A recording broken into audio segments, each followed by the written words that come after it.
এই ভিডিওটা আগে দেখেন সুন্নি মৌলবী এতে, তার কথাগুলো আগে শুনেন, তারপর আমি কিছু কথা বলি।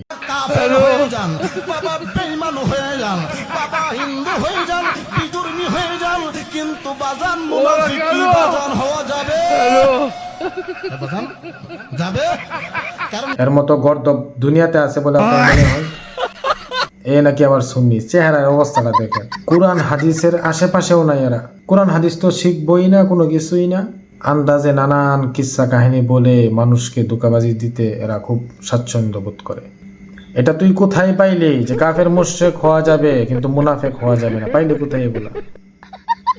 কেউ যদি কাফের হয়, মুশরিক হয়, তাহলে কি সে মুসলমান থাকে? তখন সে মুনাফিকি করলেই কি, না করলেই কি? বেককল কোথাকার। কত সুন্দর করে সে বোঝাইতেছে, বাবা কাফের হয়ে যাও, মুশরিক হয়ে যাও, মুনাফেক হয়ে না।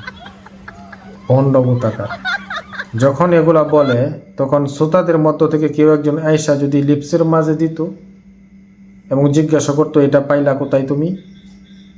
তাহলে যদি হতো, কিন্তু এগুলা তো দেওয়ার মতো কেউ নাই। এই জন্য এরা নির্ভীকভাবে বন্ডামি করে যাচ্ছে।